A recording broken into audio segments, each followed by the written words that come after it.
Good morning.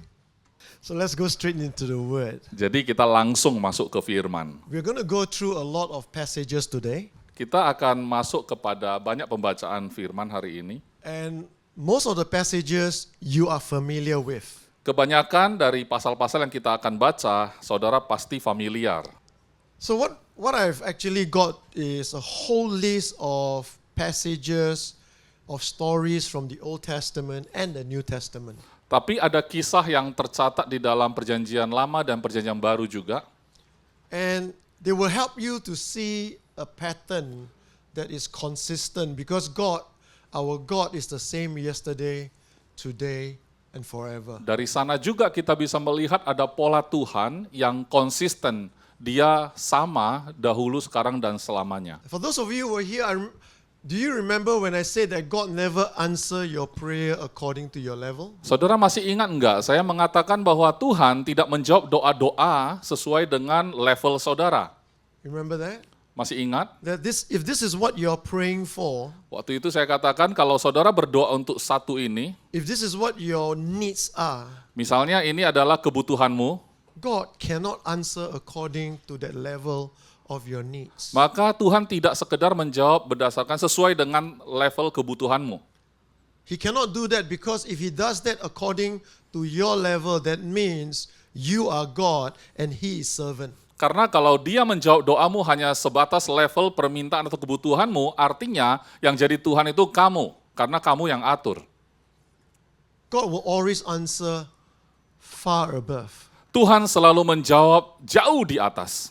And sometimes one of the greatest hindrance in our walk with God is that instead of allowing God to lead us to his way, Kadang-kadang dalam hidup kita itu penyertaan Tuhan yang kita butuhkan, kita pengen Tuhan memimpin kita seperti cara kita mau. we are so focused on our need level. Maka kita sangat fokus pada level kebutuhan kita. This is what we are keeping our eyes on all the time. Selalu kita arahkan pandangan kita di level itu terus. And God may wanting to bring you to another place so that you can have far above all that you can think or imagine. Padahal Tuhan ingin memberikan sesuatu yang lebih di atas apa yang kamu harapkan, apa yang kamu bisa imajinasikan. So not in our passage today, but the first example I want to give you is a lady called Hannah. Jadi tidak bahas itu hari ini, tapi kita bisa ambil kisah dari Alkitab, yaitu kisah Hana. And Hannah was the mother of Samuel. Hana ini adalah ibu dari Samuel. And for many years, Hannah couldn't give birth. Selama bertahun-tahun, Hana ini tidak bisa melahirkan, tidak punya anak. The Bible tells us year after year after year. Alkitab mencatat dari tahun ke tahun. And Hannah's husband has another wife. Sementara suami Hana punya istri yang lain. And that other wife has several children. Istri yang lain itu memberikan beberapa anak bagi dia. And she would taunt Hannah every year whenever they go up to offer sacrifice. Oh, you don't have child. Oh, you don't have child. Jadi selalu menjadi korban perasaan Hana karena dia selalu dituduh tidak punya anak, tidak punya anak. And for Hannah, that was a thorn in her flesh. Jadi bagi Hana ini ibarat duri dalam dagingnya. Hannah made a vow to God. Jadi Hana pun bersumpah kepada Tuhan, If you give me a son, kalau engkau memberiku anak laki-laki, I will give him back to you. aku akan menyerahkan anak itu kepadamu. We know the story. Kita tahu kisah ini. That child becomes Samuel. Akhirnya anak laki-laki ini menjadi yang namanya Samuel. But they God just stopped there. Tapi apakah Tuhan berhenti sampai di situ? If you read the story of Samuel, Kalau saudara baca kisah Samuel, Hannah went to have 5 other children. maka Hana masih memiliki 5 anak yang lain. She only prayed for one. Padahal doanya baru satu doa saja And untuk satu anak. sometimes God does things his own way. Kadangkala Tuhan ingin melakukan sesuai dengan caranya. So let's go to the second passage in 2 Kings chapter 4, verse 1 to 7. Mari kita lihat kisah yang tercatat di dalam 2 Raja-Raja pasal 4 ayat 1 sampai 7. Salah seorang dari istri-istri para nabi mengadukan halnya kepada Elisa sambil berseru, "Hambamu, suamiku, sudah mati dan engkau ini tahu bahwa hambamu itu takut akan Tuhan. Tetapi sekarang penagih hutang sudah datang untuk mengambil kedua orang anakku menjadi budaknya." Jawab Elisa kepadanya, "Apakah yang dapat kuperbuat bagimu? Beritahukanlah kepadaku apa-apa yang kau punya di rumah." Berkatalah perempuan itu, "Hambamu ini tidak punya sesuatu apapun di rumah, kecuali sebuah buli-buli berisi minyak." Ayat 3, lalu berkatalah Elisa, "Pergilah, mintalah bejana-bejana dari luar, daripada segala tetanggamu, bejana-bejana kosong tetapi jangan terlalu sedikit. Kemudian masuklah, tutuplah pintu sesudah engkau dan anak-anakmu masuk, lalu tuanglah minyak itu ke dalam segala bejana. Mana yang penuh, angkatlah. Pergilah perempuan itu daripadanya, ditutupnyalah pintu sesudah ia dan anak-anaknya masuk. Dan anak-anaknya mendekatkan bejana-bejana kepadanya, sedang ia terus menuang. Ketika bejana-bejana itu sudah penuh, berkatalah perempuan itu kepada anaknya, 'Dekatkanlah kepadaku sebuah bejana lagi.' Tetapi jawabnya kepada ibunya, 'Tidak ada lagi bejana.' Lalu berhentilah minyak itu mengalir. Kemudian pergilah perempuan itu memberitahukannya kepada abdi Allah, dan orang ini berkata, 'Pergilah, juallah minyak itu, bayarlah hutangmu dan hiduplah dari lebihnya, engkau serta anak-anakmu.'" So the first point I mentioned earlier is that God never meets you according to your level. Jadi poin pertama yang saya sebut tadi itu adalah Tuhan tidak menjawab doamu berdasarkan levelmu. He will always do far above. Dia selalu melakukannya jauh melebihimu. Point number 2 is that God do not want to do a miracle for you. Poin kedua adalah Tuhan tidak ingin mengerjakan mujizat hanya untuk dirimu sendiri. God wants to do it with you. Tapi dia mau melakukan mujizat tersebut bersamamu. There's a big difference there. Jadi sangat sangat jauh perbedaannya. Can God do miracles for you without your involvement? Bisakah Tuhan membuat mujizat tanpa keterlibatanmu? Can God do that? Bisakah Tuhan melakukan? Yes. Ya. And most of the time when he does that is when you and I totally cannot do anything about it. Kebanyakan Tuhan melakukan seperti itu saat engkau tidak bisa lakukan apapun lagi. That means you're dead. Yaitu waktu engkau sudah mati. Literally dead. Secara harfiah sudah mati. Remember the widow Masih ingat seorang janda who had an only son and the only son died? yang memiliki anak tunggal dan anak tunggalnya dalam posisi meninggal? They can't do anything, right? Mereka tidak bisa lakukan apapun juga. But Jesus raised him from the dead. Tapi Yesus membangkitkannya dari kematian. True? Betul? So only at that sort of level that God does the miracle for you. Di level tersebutlah baru bisa dikatakan Tuhan melakukan mujizat pada level itu.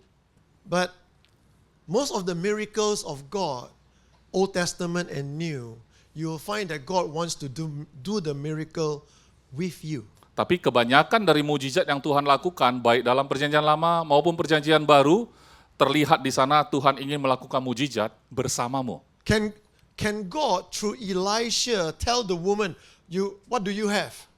Bisakah Tuhan langsung mengatakan kepada Elisa, apa yang kau punya?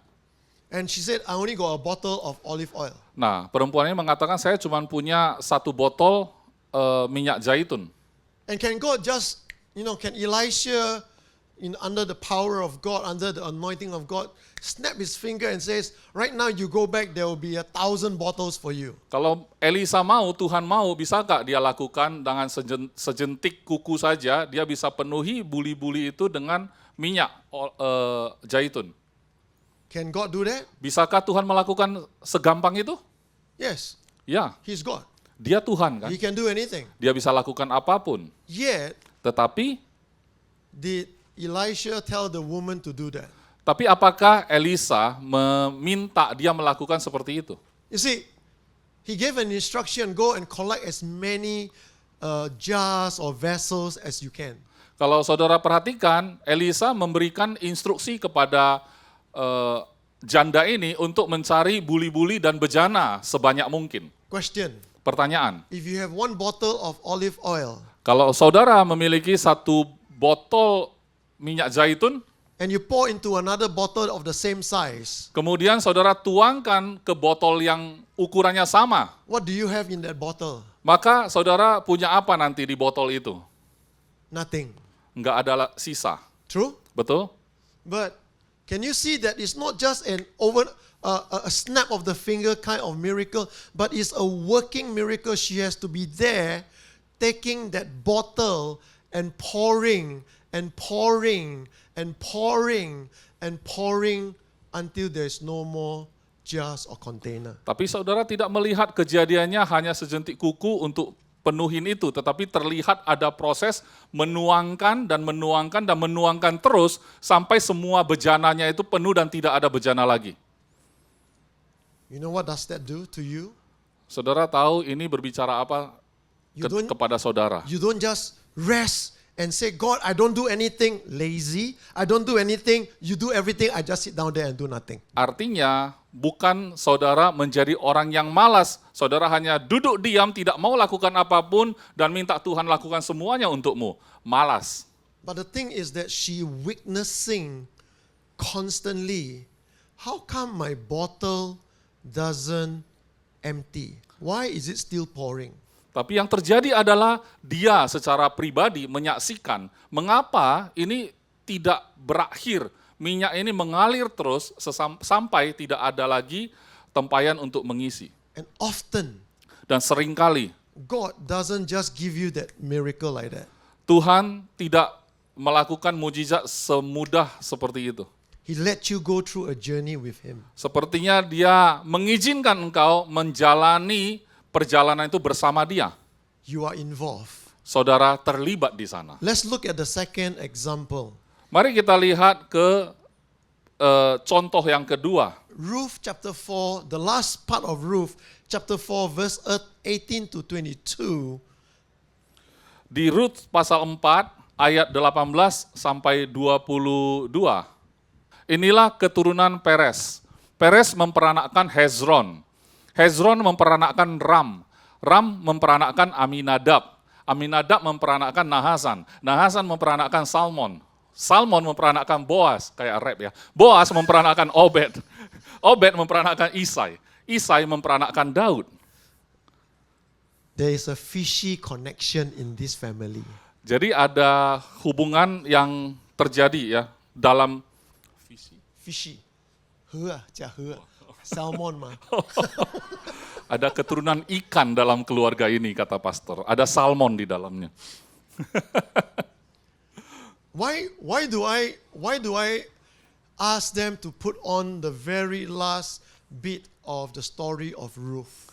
Saudara tahu mengapa saya taruh di belakang di dalam kisah Ruth ini di paling akhir? What's the purpose? Mengapa itu ditaruh di bagian akhir? Tujuannya apa? If you just read the verses like that, you won't understand. Kalau saudara cuma sekedar baca ayatnya seperti itu, saudara tidak akan punya pemahaman apa-apa. But if you understand the context of who Ruth is or was, that makes a lot more sense. Kalau saudara paham saja siapa ini Ruth yang sesungguhnya, maka saudara akan mendapatkan sesuatu yang lebih banyak lagi. Number one, Yang pertama, she's not a Jewish dia itu lady. ternyata bukan orang Yahudi. She's from Moab.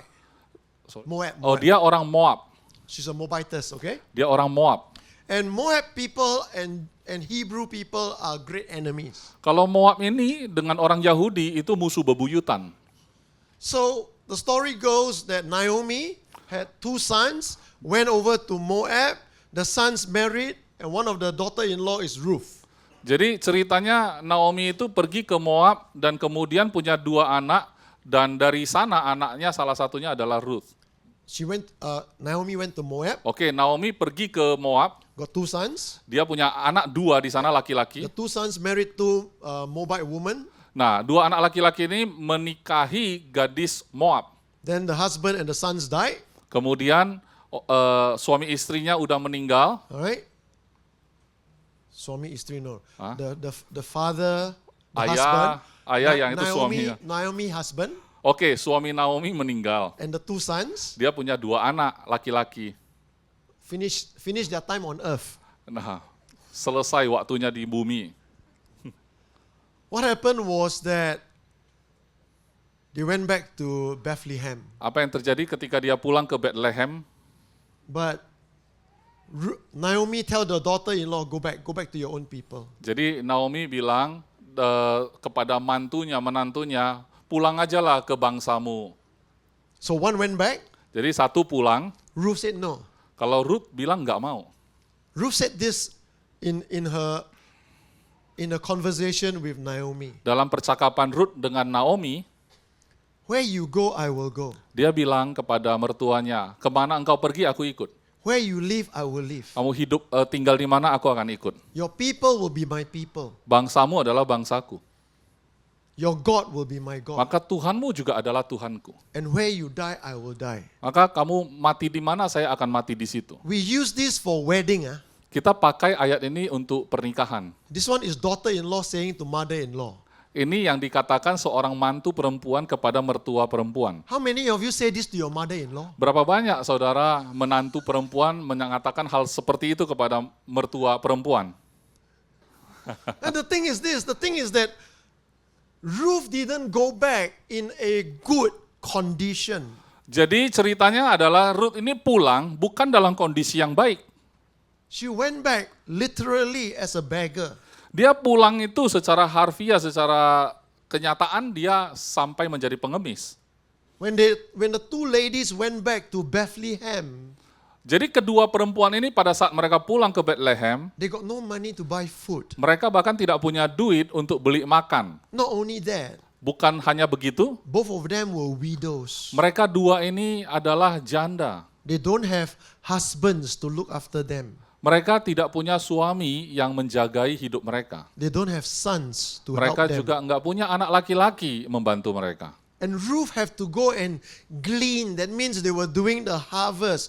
She cannot be part of the harvest. She has to wait until the harvesters cut all the grain and whatever is left over, then she go and pick up. Dia bahkan harus menjalani kehidupan, pergi ke ladang, sampai para pemanen itu melakukan panennya, dan dia ambil sisa-sisa yang jatuh. That's not a good position to go to. Itu bukan kehidupan atau posisi yang baik dalam hidup. And if you study their culture, Kalau saudara pelajari budaya mereka, because she is not a Jewish lady, karena dia bukanlah perempuan Yahudi, she is not from the Hebrew nation. dia bukan dari bangsa Yahudi. She is an enemy of the Jews. Dia bahkan adalah musuh dari orang Yahudi. Do you know what she has to do? Saudara tahu apa yang harus dia lakukan? The harvester will go first. Jadi orang yang melakukan panen itu yang berjalan di depan, They will cut the wheat or the barley. dia akan memanen gandumnya, bulir-bulir itu. And then whatever is left over, the beggars, the poor people will come and glean. Maka pengemis atau orang miskinnya itu mengambil dari yang jatuh, yang terjatuh. In that culture, Di dalam kebudayaan tersebut, if you're not a Jewish person, you have to wait until the gleaners finish, then it's your turn. kalau kamu bukanlah orang Yahudi, maka kamu tidak berhak untuk berada di sana. Harus tunggu para pemanen itu meninggalkan tempatnya baru boleh datang ke sana. Let's look at this in our modern day context. Jadi mari kita lihat ini dalam konteks zaman modern sekarang.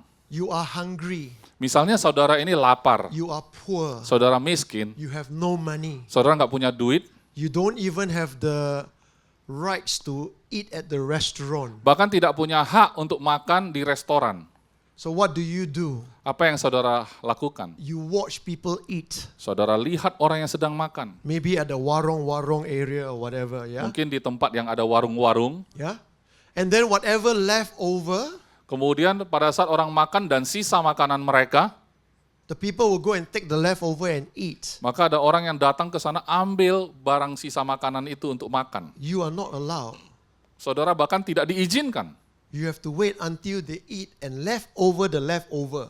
That's your portion. Saudara harus tunggu sampai orang habisin dulu sisa-sisa itu, Bahkan sisa dari sisa-sisa itulah bagianmu.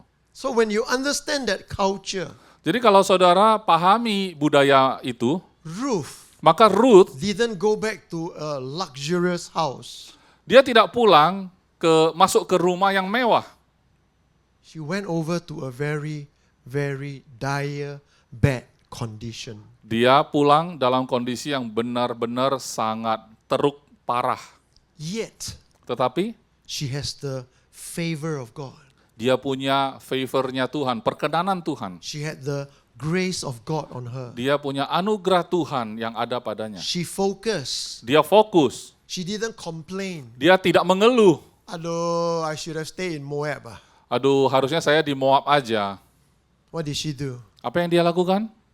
She focused on, I need to collect some food so that my mother-in-law can eat tonight. Yang dia fokus adalah, aku tetap harus mengumpulkan bahan makanan ini agar aku dan mertuaku itu nanti bisa punya makan nanti malam. We don't know. Kita tidak tahu. You know, Ruth being a Moabite, if a Hebrew guy raped Ruth, nobody is going to defend her. Saudara tahu, sebagai orang Moab, kalau dia seorang perempuan, sampai diperkosa oleh salah seorang Ibrani pun, tidak ada yang bisa bela dia. Nobody is going to defend Ruth. Tidak ada satu orang pun yang akan membela Ruth ini. You understand? Saudara paham? So, think about this. We know the story later on. There's this guy called Boaz, and Boaz came, and then they got married. Kalau saudara terus membaca kisah ini, saudara akan tahu di sana ada kisah di mana setelah itu dia ketemu seorang pria bernama Boaz, dan Boaz ini menikahinya. We know that Boaz is a very rich man. Kita tahu bahwa Boaz ini adalah orang yang sangat kaya. Those of you who have been in this church long enough, Bagi saudara yang sudah cukup lama ada di gereja ini, you would have heard sermon about Boaz being the kinsman redeemer. saudara tentu pernah mendengar salah satu khotbah yang mengkisahkan Boaz ini ibarat seorang kaya yang membebaskan seorang perempuan. Question. Pertanyaan, If you are hungry, kalau saudara sedang lapar, you are a beggar, saudara seorang pengemis, and you got married into say a rich man's house, dan saudara menikah dan masuk ke sebuah rumah yang begitu mewah, and kaya, there's enough food every day, dan setiap hari punya makanan yang cukup, comfortable beds for you to sleep, dan kasurnya pun sangat nyaman untuk tidur. servants to look after you. Bahkan ada pekerja atau pelayan yang melayanimu. Is that good? Bagus tidak kalau begitu? Is it good enough? Bagus tidak kalau begitu? You know, you start from beggar, you got no status, now you are the wife of a wealthy man, very famous guy. Tadinya berasal dari latar belakang pengemis, tapi terakhir menjadi istri dari seorang yang sangat kaya. Is that good? Apakah itu bagus? Yes? Bagus? You should be satisfied, right? Tentu kita bisa puas dengan kondisi itu kan? You know, to God it's not good enough. Tapi tahukah saudara, bagi Tuhan itu masih kurang. And that is why when you look at the verses, Itu sebabnya saat saudara melihat pada ayat-ayat itu, right at the end of Ruth's life, di akhir dari kisah Ruth ini, verses please. di ayat yang paling terakhir di bagian kisah Ruth, It says that Ruth was in the ancestry of the line of David. jadi Ruth ini tercatat di dalam keturunan sampai ke Raja Daud. Who is David? Daud ini siapa? King of Israel. Raja Israel. What is David's downline? Jadi keturunan dari Daud siapa? Who's his downline? Siapa keturunannya? Jesus. Yesus.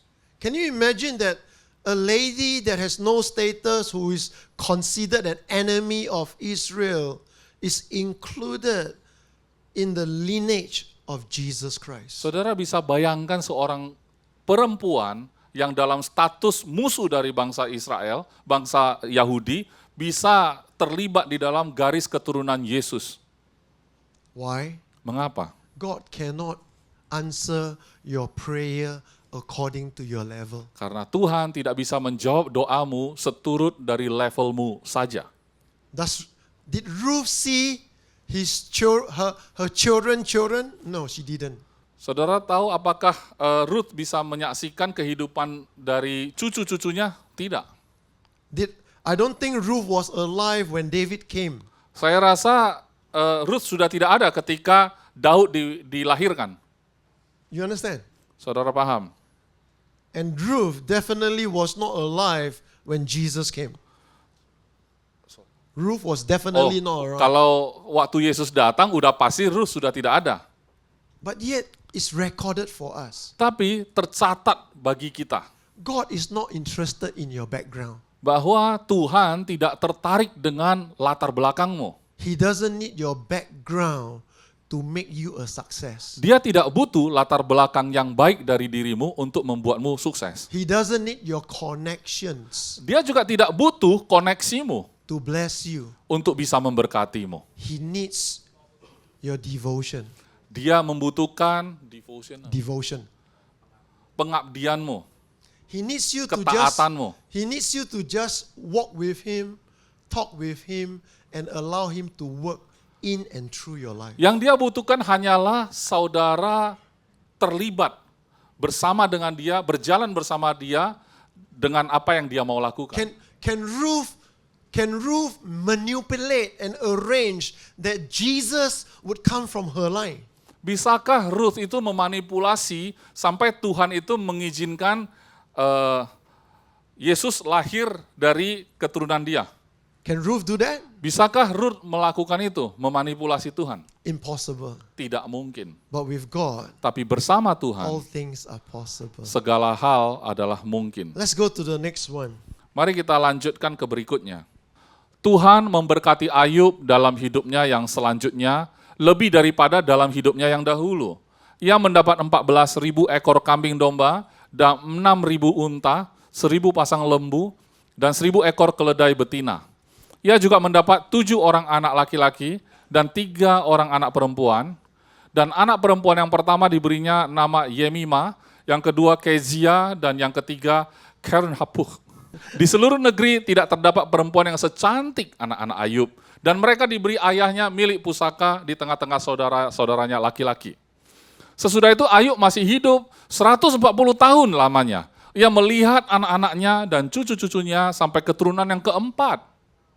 Maka matilah Ayub, tua dan lanjut umur. How many of you want to live to 140 years? Berapa banyak saudara yang ingin hidup sampai umur 140? Nowadays people says, Jesus, when are you coming back? Malah sekarang banyak yang meminta Tuhan Yesus segera datang. Everywhere I go, Setiap saya pergi kemanapun saya pergi, whether it's in Australia, mungkin ke Australia whether it's in England, atau ke Inggris, Philippines, Indonesia, sooner or later somebody will ask this question, when is the rapture? di Filipina, Indonesia, selalu ya cepat lambat pasti ada orang bertanya kepada saya, kapan pengangkatan itu terjadi? Somebody will ask this question. Pasti ada aja orang yang bertanya pertanyaan ini. Wah, Pastor, look at what's happening in Israel. Look at what's happening with Donald Trump. Is Jesus coming back? Oh, Pastor, apa yang terjadi di Israel, apa yang terjadi dengan Donald Trump, apakah ini tanda-tanda bahwa Yesus akan datang kembali? You know what I tell them? Saudara tahu apa jawab saya? You know what I tell them? Saudara tahu apa jawab saya? When I know, you know.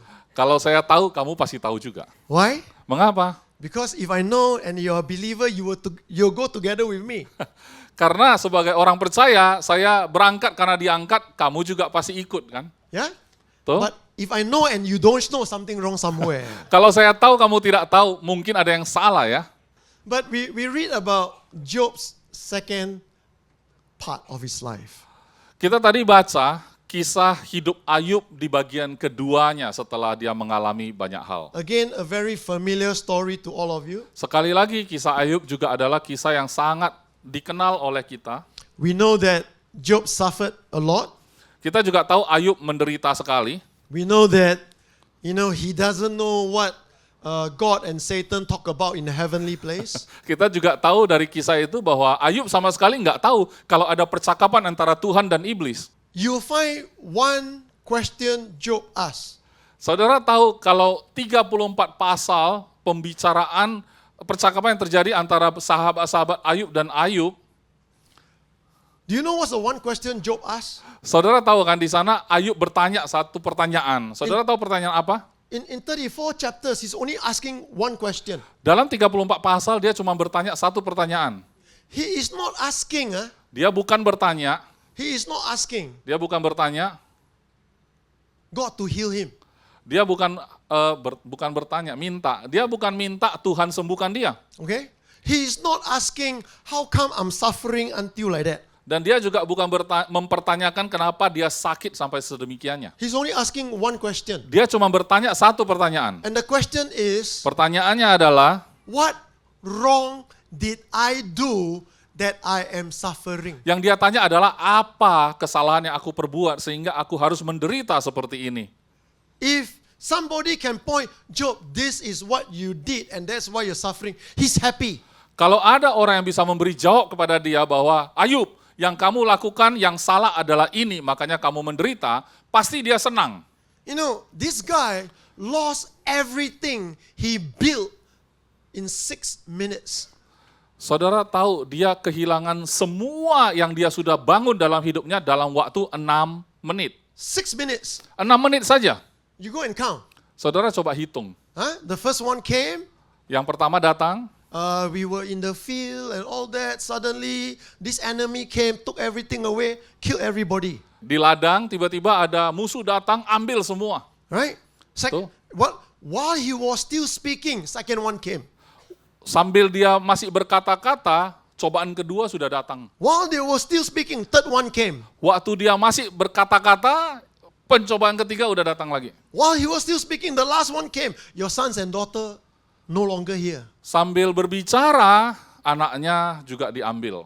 Sudah nggak ada orang. Biblical scholars tell you in 6 minutes of Job's life, that 6 minutes he lost everything. Sarjana-sarjana Alkitab itu menyatakan bahwa mereka berpendapat bahwa itu kejadiannya dalam 6 menit saja selesai semua. Do you know how long it takes to raise a herd of sheep or cow or camel? Do you know how long it takes to raise them up? Saudara tahu berapa lama yang dibutuhkan waktu untuk membangkitkannya? Membangkitkan ternak-ternak tadi yang mati. And for all of them to be gone in 6 minutes. Oh, maksudnya untuk memelihara ya, menernak ternak-ternak itu. Tapi hilangnya begitu cepat. Dibutuhkan waktu yang lama kan menjadi peternak dari ternak-ternak tadi, tapi waktu hilang cepat sekali. How would you feel if you lost everything in 6 minutes? Bagaimana perasaanmu kalau apa yang kamu bangun susah payah dalam hidupmu itu hilang sekejap dalam 6 menit? Will you do this? Apakah saudara melakukan begini? Bow down on your knees, Sujud di kakimu, look up to heaven, melihat ke surga and praise God. dan memuji Tuhan.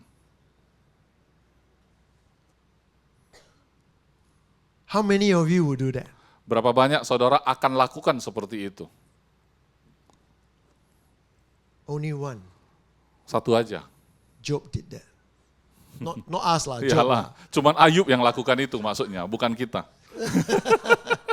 But yet, we know all the life of Job. Kita semua tahu kisah kehidupan Ayub ya. And right at the end, Pada akhir dari hidupnya, God Tuhan never told Job why he suffered.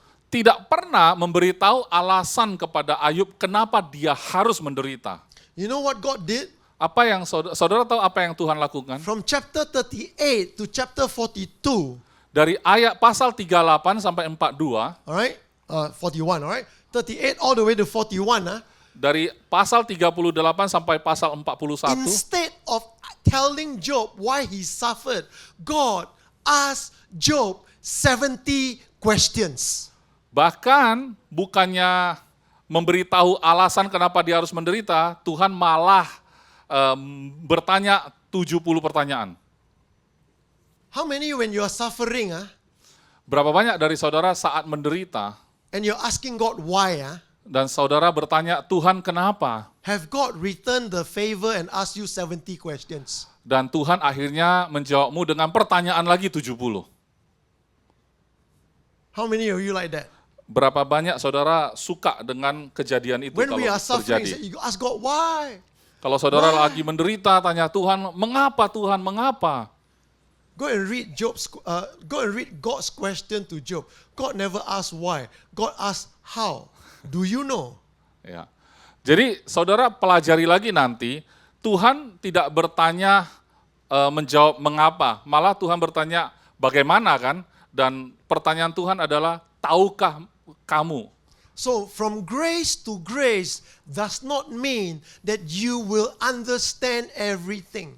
Jadi cerita grace to grace, anugerah pada anugerah, bukan tentang kita mengerti segala hal. To enjoy the grace of God is not based on your understanding. Untuk menikmati kasih daripada Tuhan tidak bergantung pada pemahamanmu. Job never got his answers. Ayub juga tidak mendapatkan jawabannya. But Job is willing to let God be God. Tapi Ayub mau untuk menjadikan Tuhan adalah Tuhan. Job is willing to accept that there are things beyond his comprehension. Ayub mau untuk menerima kebenaran bahwa sebagai manusia dia tidak mengerti semuanya. But you know what Job is most willing? Tapi tahukah saudara apa yang menjadi keinginan Ayub yang paling penting? Job is most willing to let God be God in his life. Yang dia paling mau adalah dia mau Tuhan menjadi Tuhan dalam hidupnya. And when God is truly God in your life, He can do exceedingly far above all that we can think or Saat imagine. engkau mengizinkan Tuhan menjadi Tuhan atas hidupmu, maka dia sanggup melakukan apapun jauh melebihi dari apa yang bisa kamu bayangkan dan harapkan. Finally, we don't have time for all the rest.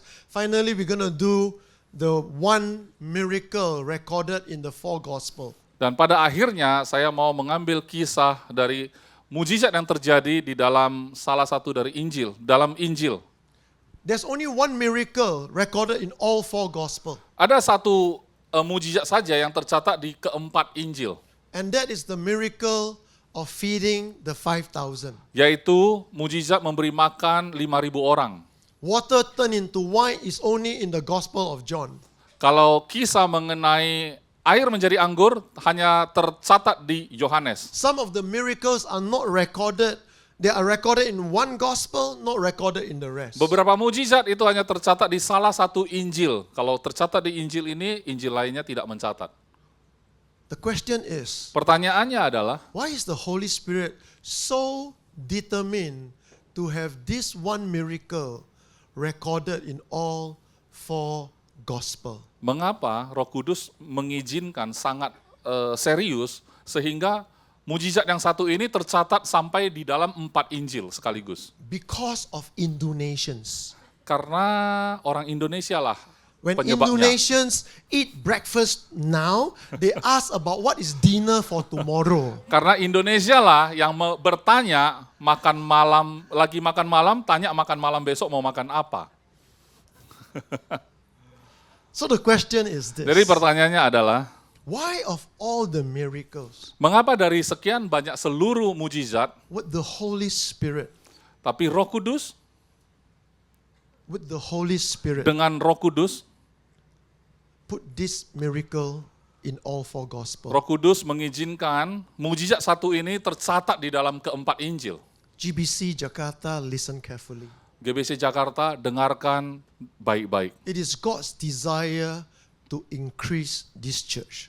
Karena kehendak Tuhanlah, keinginan Tuhanlah untuk menumbuhkan, mengembangkan gereja ini. And listen, increase in numbers, not in your waistline. Perhatikan ya, katanya ditumbuhkan, berkembang dalam arti jumlah, bukan bertumbuh, bukan. Okay. Berkembang, bukan. It's not just increase in numbers, but increase in your personal walk with God. Bukan juga karena jumlahnya yang bertumbuh, tetapi secara pribadi hubungan berjalan bersama Tuhan juga bertumbuh. It's not just increase in your knowledge of the Bible, but increase in your knowing of who you are in Christ. Yang bertambah bukan hanya pengetahuan semata, tetapi memahami siapa dirimu dalam Kristus. And as the church increase, when you individually start increasing in your knowing of who you are in Christ, Saat seseorang secara pribadi mengenal lebih dalam lagi siapa dirinya dalam Kristus, automatically you would produce new members who would also increase in the number of the membership of the church. maka otomatis saudara akan bisa menghasilkan lebih banyak orang lagi yang datang ke gereja ini.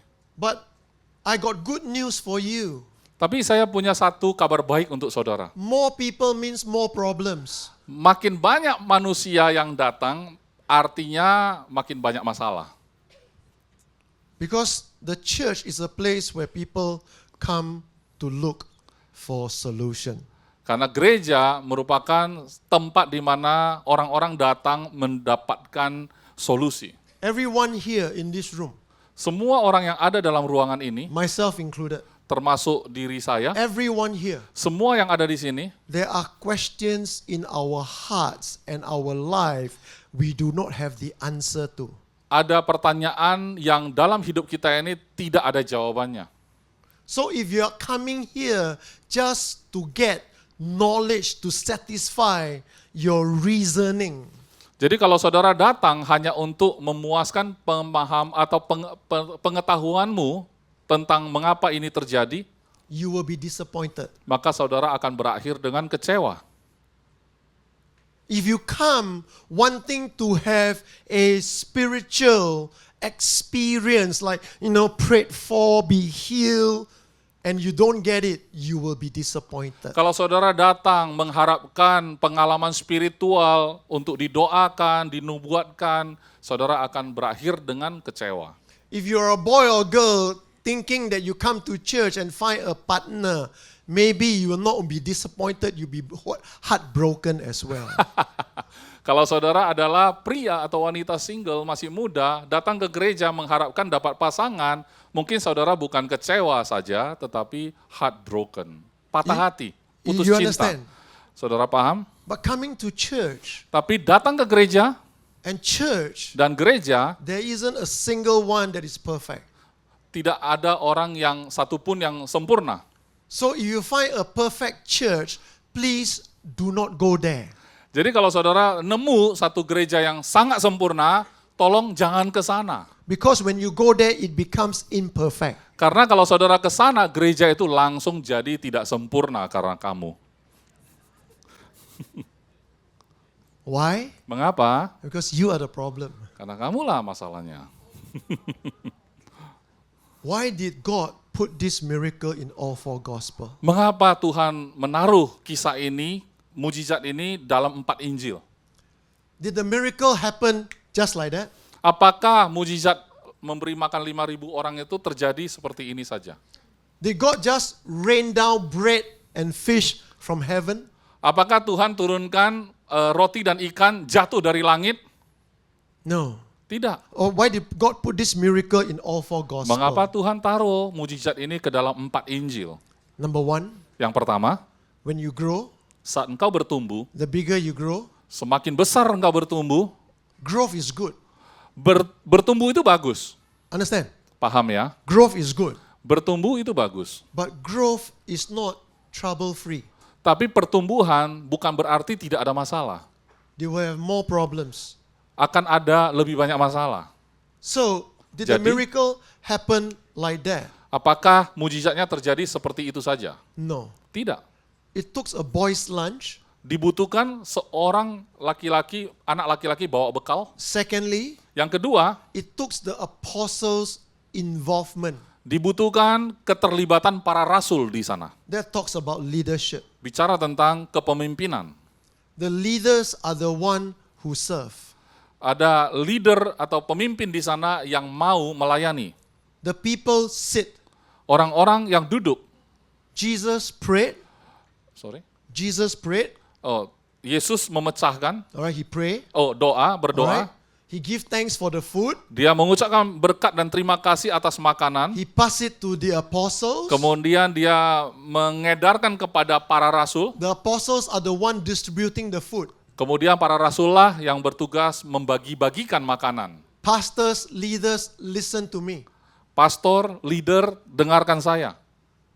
You want to be a pastor? Kalau engkau ingin jadi You want pastor, to be a leader? saudara ingin menjadi leader, Whether it's a youth group, children's church, whatever department, apakah itu youth ataupun sekolah minggu ataupun departemen manapun, get ready to work. maka bersiaplah untuk kerja. Because when you work Karena saat engkau bekerja with the Holy Spirit, bersama Roh Kudus, you see that miracle happening again and again and again and again and again and again. engkau akan melihat mujizat itu terjadi dan terus terjadi dan terus terjadi dan terus terjadi dan terus terjadi. The moment you stop getting involved, he says, I know what's going to happen. I have experience in all this. You stop becoming involved in God's miracle for you. Saat engkau mengatakan, oke, saya berhenti saja karena saya sudah tahu bagaimana Tuhan bekerja, maka berhenti jugalah yang namanya mujizat keterlibatanmu di dalam pekerjaan Tuhan. Which is why Itu sebabnya Jesus could have stayed in heaven. Yesus tidak bisa duduk saja di surga. Speak the word Tapi dia memperkatakan firman-Nya, and things change. maka segala sesuatu berubah. He didn't do Dia that. tidak lakukan demikian. He came down to earth. Tapi dia turun ke bumi. He reached out to people. Dia menjangkau hidup orang-orang. He slept on a boat. Dia tidur di atas perahu. He showed us the way to live. Dia tunjukkan langsung bagaimana hidup itu. It's grace Itu adalah anugerah to grace. kepada anugerah berikutnya. Grace Itu adalah anugerah to grace. kepada anugerah berikutnya. The works I do, Maka pekerjaan yang aku lakukan they are not my work. bukanlah pekerjaanku sendiri. What I see my Father do, Apa yang aku lihat Bapa lakukan, that I do. itu yang aku lakukan. So Jesus Jadi Yesus wants us to know, mau kita tahu, you want to be good in life, kalau engkau ingin hidupmu baik, you want to be excellent, kamu mau menjadi excellent, you want to see miracles, kamu mau melihat mujizat, don't give up. maka jangan menyerah. The journey may be long, Perjalanannya mungkin panjang, but don't give up. tapi jangan menyerah. But keep your eyes on Him. Tapi arahkan matamu padanya. Because as He has come down, Karena seperti dia yang sudah turun, receiving that grace, menerima kasih karunia itu, distributing that grace, dan membagikan kasih karunia itu, He didn't stop there. dia tidak berhenti sampai di sana. He died, Dia mati, rose again, dia bangkit kembali, went back to heaven, dan kembali ke surga. and He represent us. Dan dia merepresentasikan kita, mewakili kita. Put the Holy Spirit in you, Menaruh Roh Kudus ke dalam dirimu. and now He's telling you, Dan dia sekarang sedang now He's memberitahumu. telling me, Sekarang dia memberitahuku the miracle you want, bahwa mujizat yang engkau butuhkan, the miracle you've been hoping for, mujizat yang engkau harapkan keep going. akan terus terjadi. Keep your eyes on Christ. Arahkan matamu tertuju padanya. Keeping your eyes on Him, Dan arahkan matamu tertuju padanya. seated at the right hand of the Father, Bahwa dia sedang duduk di sebelah kanan Allah Bapa. you know Dan kau tahu you are forever favored. bahwa engkau selama-lamanya berkenan. Number two, Yang kedua, you know engkau tahu, you and I, saudara dan saya, we are a work in progress. kita sedang berada di dalam progres. Number three, Yang ketiga, that when it does happen, pada saat itu terjadi, when God answers your need according to His glory, waktu Tuhan memberikan jawaban menurut kekayaan kemuliaannya, to the riches of His glory, menurut kekayaan dan kemuliaannya, it will be far above all that you can think or imagine. maka itu akan melampaui jauh melebihi dari apa yang kau bisa pikirkan dan bayangkan. This miracle Mujizat ini not only feed the people that was there, the 5,000. bukan hanya memberi makan kepada orang yang ada di sana yang 5.000 orang itu, They had 12 basket left over. tapi masih ada sisa 12 keranjang. My friends, Saudaraku, Don't be selfish. Jangan egois. Every time God bless you, Setiap kali Tuhan memberkatimu, every time God do something for you, setiap kali Tuhan lakukan sesuatu dalam hidupmu, you will have maka engkau akan more than enough memiliki lebih dari cukup so that you are blessed sehingga engkau diberkati to be a blessing. untuk menjadi berkat lagi. Amen? Amin. How many of you want God to touch your life so much that you are not just blessed, but you're overflowing with His blessing? Berapa banyak dari saudara yang ingin bukan hanya sekedar diberkati, tapi saudara diberkati sampai dalam kelimpahan bisa menjadi berkat bagi yang lain. All of us, Semua kita we want God to touch our life. Kita ingin Tuhan menyentuh hidup kita. Don't rely on your understanding. Jangan bergantung kepada pengertian kita. Don't rely on your connection. Jangan bergantung kepada koneksi kita. Don't rely on your experience. Jangan bergantung kepada pengetahuan, pengalaman kita. Lean not to your own understanding, Jangan bersandar kepada pengertianmu sendiri. but in all our ways, Tetapi semua yang kita lakukan, acknowledge Jesus. akuilah Dia dalam semua apa yang kita lakukan. Let us pray. Mari kita berdoa. Father God, Allah Bapa, in Jesus' name, dalam nama Yesus, see all these people Engkau lihat semua orang yang di sini. with every eyes closed, Semua mata tertutup, every head bow. semua kepala tunduk. I don't want anybody to look around. Saya tidak mau saudara melihat kiri dan kanan. But if you need a touch from God, Tapi kalau saudara butuh jamahan Tuhan, you put up your hand, not to me, saudara bisa angkat tanganmu bukan untuk saya, but to Jesus. tapi angkat tanganmu kepada Yesus. Put up your hand, put it down, Angkat tanganmu dan boleh turunkan setelah itu. and tell Jesus this. Dan beritahu Yesus seperti ini. Jesus, Tuhan Yesus, I need you aku membutuhkanmu every moment. setiap saat. I need you. Aku membutuhkanmu.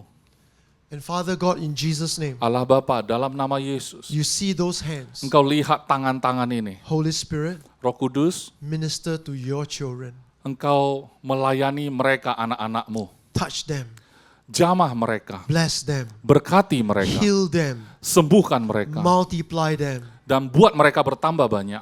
Let them be so blessed Biarlah mereka begitu diberkatinya, that they overflow with your blessing. sehingga mereka dilimpahi dengan kelimpahan berkat-Mu. And Lord, let them know Tuhan, izinkan mereka untuk mengetahui that when you bless them, bahwa ketika Engkau memberkati mereka, you're working not just in them, but you're working through them. Engkau bukan hanya bekerja di dalam diri mereka, tetapi Engkau bekerja melalui hidup mereka. So bless us Maka berkatilah kami, that we are such a blessing unto others. sehingga kami menjadi berkat bagi orang yang lain. In Jesus' name, Di dalam nama Yesus. amen. God bless Amin. you. Tuhan memberkatimu.